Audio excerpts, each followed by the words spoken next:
Ahoy mateys, this is BrickBeard here with another review, and this time I'm going back to the Monkie Kid theme. This is not a theme that I'm hugely a fan of, but certain sets are really interesting, and this is absolutely one of them. I'm gonna review the City of Lanterns, this huge set. Let's get into it.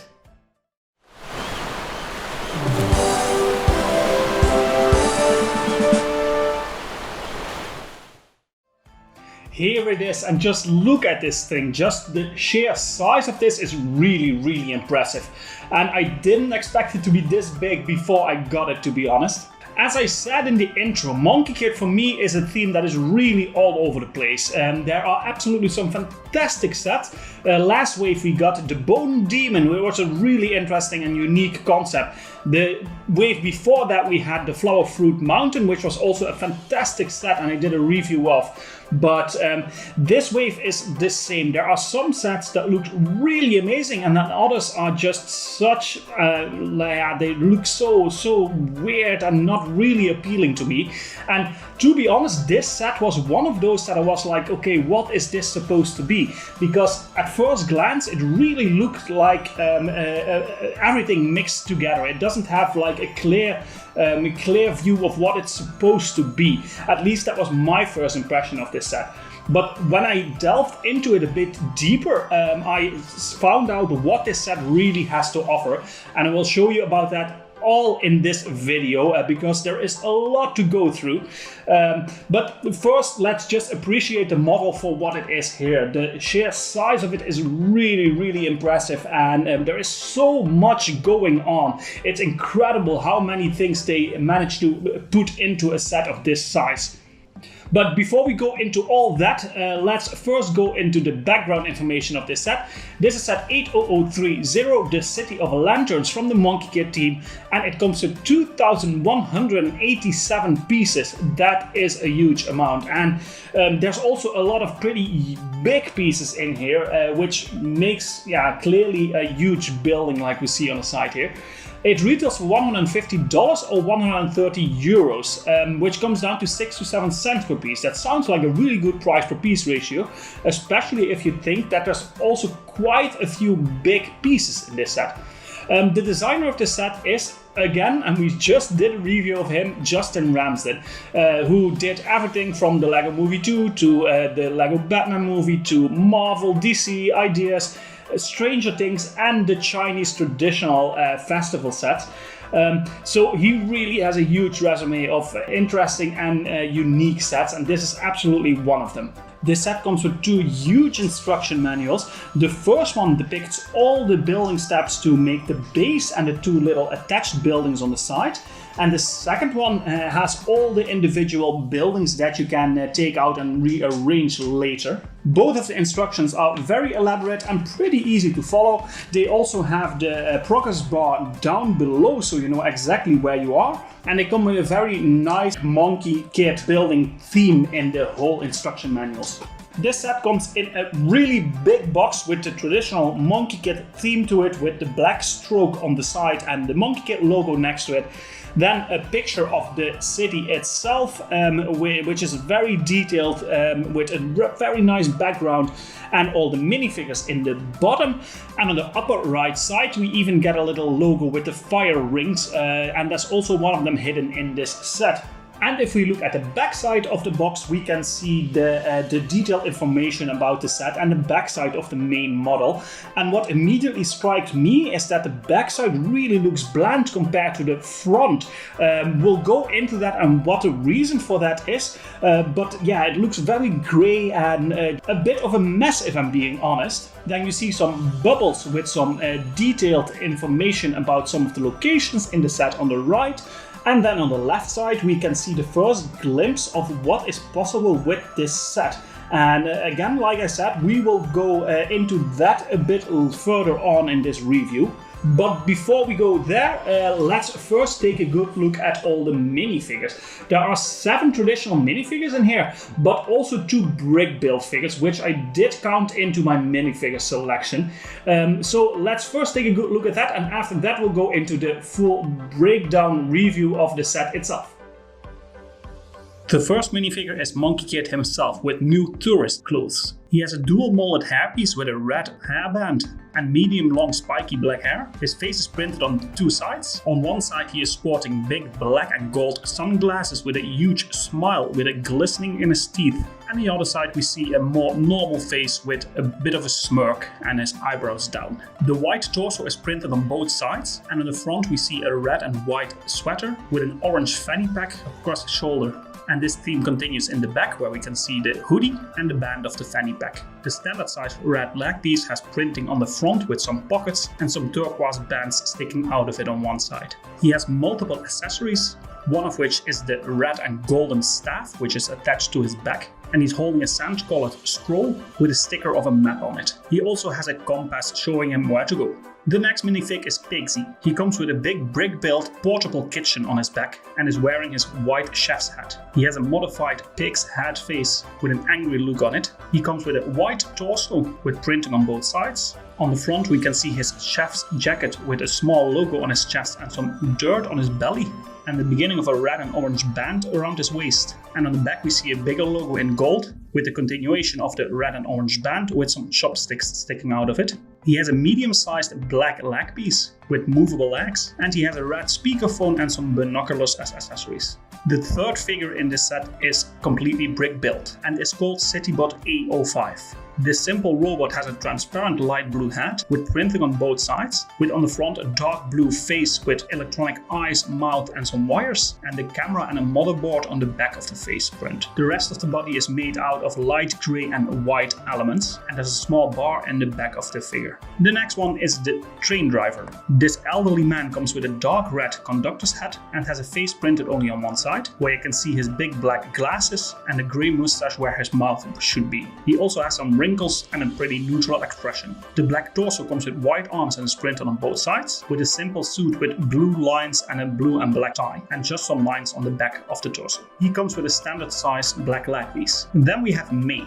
She has a black hairpiece with two buns on top of it and some green printing in the bangs. Under that she has a face printed on both sides, where she's wearing some makeup on both sides with some light lipstick and some mascara. On one side she has a smirk on her face, and on the other side a huge smile with her mouth open. Her torso is in light green with a lot of details printed on the front and the back. She's wearing a green jacket with buttons in gold printed on it, and a small light blue purse under it, covering an even lighter green shirt. On the back of the print there's a very elaborate golden dragon logo with some light horses behind it. She has a standard size white leg piece without any printing on it. She has a 2x1 printed telephone tile as an accessory. Next up is Mr. Tang. He has a short black hairpiece and under that a face printed on both sides. He's wearing round red glasses and has light grey eyes. On one side he has a very normal expression, on the other side it seems like he's yawning with his eyes closed. He comes with a white torso with yellow arms, with a print of a bowl of noodles on the front and some orange Chinese text on the back and a golden fan under it. He has a standard size dark red leg piece and is wearing a red scarf. As an accessory he is holding a white bowl with some rice in it and has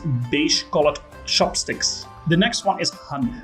She has long black hair that goes over her shoulders and chest, and under that a face printed on both sides. She's wearing some darker lipstick and some mascara, and on one side she has a big smile with her eyes closed, and on the other side a big smile with the teeth showing and her eyes open. She has a red torso with a red flaming jacket printed on top of it, and a light green shirt with a lightning bolt printed on the front. On the back we can see the continuation of the flaming pattern. She has a standard size blue leg piece and is holding a brick-built Lego store bag as an accessory. The last of the real minifigures is Huang. She has a black hairpiece with a huge ponytail and some bangs, and her face is only printed on one side, with a big smile, some lipstick and mascara. She has an orange torso printed on both sides, with on the front a white shirt with a piece of her belt showing and a necklace around her neck, and on the back just some small lines. Her regular sized leg piece comes in light blue. She's carrying a Chinese lantern as an accessory. And the last figure is another Citybot, this one called Citybot A16. This figure is exactly the same as the other Citybot, only with a different colored round transparent piece on its head. So we get 7 real minifigures and 2 brick-built figures, and the selection of minifigures here could have been a bit better if you ask me. The 2 brick-built figures, they are really not that interesting, they look very much the same. and they don't really add a lot to the set. If you ask me, I would have rather seen 2 normal traditional minifigures instead of those 2 BrickBeard figures. But I do get it, they fit with the idea of the set with a bit of a modern technological city like this. So I get why they put them in there, but they didn't really convince me. There are some really nice minifigures here, some of them very unique with new prints, and overall I think the selection with 7 minifigures of a set of this size, it's a bit underwhelming, especially since they filled 2 slots with BrickBeard figures, which could have been normal figures. If they would have swapped that, this would have had a better score, but I'm rating that a 7 out of 10 now, mainly because the selection that we get, the 7, are a bit underwhelming, although there is some really interesting stuff going on there. Now for the building experience, and this is usually one of the things that is highest up for me in if I get a Lego set or not. And this was absolutely one of the reasons why I was convinced to still get this set, although I was a bit in doubt when I first saw it. The building experience of this thing is super incredible. It's really nice. The way this is built up, it's very elaborate, very difficult also to build. It's not an easy build, and that also you can see that is a 9+ set. I think this would have even done well if it was a 12+ set. Because it's pretty elaborate. There's a lot of stuff going on, especially if you look in the base and the way it's all built up.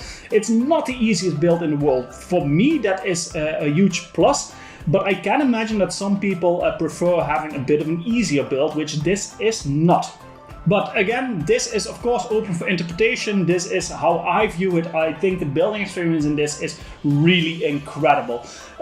It's really nice that it's built up in segments. So first you build the base all the way up, and then you build all the buildings that we see here. And there's a reason for that, which I will come to in the next segment. But there's a lot of variety going on in the little buildings that we see here, but also in the base and everything on the side here. Just an incredible building experience. I really enjoyed this, and almost as much as you possibly can enjoy the building experience. And I'm gonna rate that a 9 out of 10. Now for playability, there is so much going on in this set. There are a couple of things that you can immediately see, so we're gonna try and cover all of it, although it might be a bit too much to get through all of the playability that this set has to offer. First, let's start with one of the smaller things that we get in the set. So the minifigure of Pigsy, he has a flying, they call it a hot air balloon that can fly around the city, fit a minifigure, and you can put his portable kitchen on there that he's usually wearing on his back. And it also looks like the thing has some legs to walk around. And that's actually the only thing that is separate from the main build. The rest is all included in the main building that we see here. And the main feature that you will immediately see when you first look at this set is the train here. And it's built on the roller coaster tracks with the roller coaster carts under it. And it actually functions really well. It runs really smoothly. If you give it a good push, you can easily make a full turn with it. But to talk about more of the playability, we have to reveal the biggest feature of this set, and that's that all the little individual stores, you can actually take them off, play with them separately, and rearrange them on the city as you see fit. So we have, let's count them here, we have 3, 4, 5, and 6 separate buildings. And if you count this little staircase on the side, you could say that there's 7 individual buildings that we get with this set. And the thing that makes this really cool is that you actually can have a normal city. You just need some extra connector pins to put on the side here. You can rearrange this in any way that you see fit. And this also gives you a great access to all the individual buildings. So if we look at it from side to side, we start on here with a little Lego store with a pick-a-brick wall and a lot of sets in the middle. 2 BrickBeard bricks on the top and a huge dragon crawling through the building. Then the little staircase that is actually the stairs that lead up to the entrance point for the train. Then the biggest building is this restaurant with 2 floors. The lower floor has a sort of convenience store with all kinds of food items. And the second floor, which is maybe one of my favorite parts in this entire build, it's a little sushi and noodle shop with all the details on the inside. Then we get a hotel with 2 floors. On the lower floor, just an entrance area, and on the second floor, a small room with a bed. And on top of that, a huge lotus flower, which fits with the name of the Lotus Hotel. The next one is a bubble tea shop, and this also has more or less 2 floors, with on the lower floor just the bar itself, and the second part is actually a staircase leading up to the other buildings. The next one is a little panda themed convenience store with just 1 floor and a small interior. And the last one is this sitting/dining area with a huge shrimp billboard next to it. So this is obviously great for the playability. You can rearrange the city outside of the city any way you seem fit, but you can also take all the individual buildings and you can put them back on the base in any order that you want. So you can rearrange this, you're free to do whatever you want, although the main way that they present it on the front of the box does fit the best and looks the best, if you ask me. I tried a lot of different setups, but the main setup that we get with this is actually the one that does look the best. But it's really nice that you have this option that you can rearrange everything exactly the way you want it. And it really lets your imagination go wild with this entire city in a city that is rearrangeable any way you seem fit. There's also 2 more rooms on the side here. One is a little karaoke bar, and the other one is like a control panel for the entire city. So we didn't even cover those. So even more playability in that sense. Playability is amazing in the set. I'm going to rate this a 9 out of 10. Now we come to display value, and this is where it gets a bit tricky, since this is a set that is highly adaptable. You can make it whatever you want. But to give the most honest review on this, I'm going to rate it on the original display that we see on the box as well. So we're back to the original setup, just did some rearranging again to put it back. And the thing with this set is, in display value, it looks a bit messy. If you just look at this from the display piece perspective, it looks a bit messy. For playability, that's a great thing, but for display value, that takes it down some points. I think the details in the set are absolutely fantastic. We get some signs that look really great on the front of the restaurants, for instance. The Lego dragon is amazing. The shrimp billboard is really cool. The lotus flower. So if you look at the individual details that we get with this set, it's really great in display value. But the overall set, it just looks a bit messy. And we didn't even talk about the biggest downside, if you ask me, of the set, and that's the back. The back just looks like a mess. It's really not good. I get why they did it, because it's completely accessible from the back. You can easily play with it also in this setup. But yeah, it just doesn't look good. The front, although it is messy, it has a unique style to it, and it gives it a very unique vibe that we've never seen before in any Lego set. So I absolutely would rate it higher if the backside would be a bit better, but unfortunately that's not the case. So for display value, I'm only gonna go with a 7 out of 10 for this set. Again, the best thing about this is all the little details that we see, but the overall thing is just a bit messy. Then for the part selection, and this is a really nice set. The biggest downside is that all of the details that we see, at least most of the details that we see, are stickered, and there's a crazy amount of stickers in this set. I think it's numbered up to 65 or something, with some of the stickers even being in there up to 6 times. We get 3 sheets of stickers, so that's really a lot. If you don't like stickers, skip this set. I have never seen so many stickers in a set before in my life. It does really give it a unique vibe, but yeah, if you're not a fan of stickers, this is not a set for you. There is just way too many in them. Almost nothing is printed. It makes sense with so many little details going on. It's impossible for Lego to print everything. But yeah, I think they overdid it a bit with the stickers. But the upside is that the part selection we get in the set is very varied, with a lot of unique elements in there, and also a lot of usable elements. And I think if you let your imagination go wild with a set like this and really recreate it into something you would think looks nice, you have so many options with so many pieces, almost 2200. Yeah, the possibilities are endless. So for the part selection, it's gonna lose some points because of all the stickers, but overall it's a fantastic set for the parts, and I'm gonna rate it an 8 out of 10. Now the value for money. This is another of those sets. It brings the price down, at least in the euro price, to 6 cents per piece. That is fantastic. You get a lot of big elements, so usually the more big elements you get in a set, the higher the price per piece ratio is. That's not the case in this set. So for 6 to 7 cents per piece, that's a fantastic price. I think it would have been even fair with 2200 pieces to put this on the market for $150 or $170 or $175. But I'm really glad they didn't. I think it also would be a bit of a harder sell, because this is a set that is very unique. Some people want a bit more traditional builds. This is absolutely not that. This is a very unique concept, so I get why they priced it a bit lower, to make sure that it also sells well, because for this price it's absolutely worth picking it up. So I'm gonna rate the value for money an 8 out of 10. So with all those scores combined, we come down to an 8 out of 10 average rating. That is still really, really great.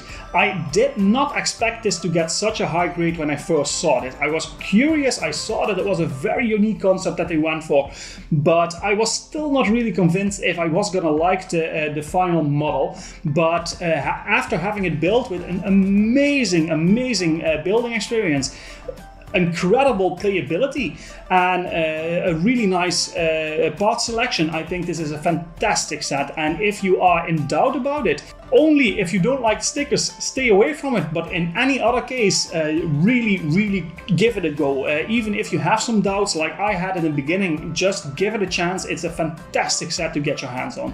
I think it's also very interesting to look at the speed build, which you can check out up here, where you can see exactly step by step how the build went of this set. And it's super fascinating how the way, especially they built the base up and then all the individual buildings. So check it out if you have the chance. And to close it off, I really want to thank you all for watching this video again. It really means a lot to me that everybody keeps watching these videos. So if you want to do me a favor, don't forget to like and subscribe, hit the notification bell, and leave a comment. Let me know, what do you think of this set? Is this also a set where you're like, nah, it's too messy for me, it's too much of a mess? Or do you really like the unique concept that they went with here? Which is something that I think we should encourage in a company like LEGO, to not try and then not do the same thing over and over again, but also give sets like this a chance where they really mix it up completely and go for something new like they did here. That's it for today. I hope you enjoyed this video, and I will see you in the next one. Bye!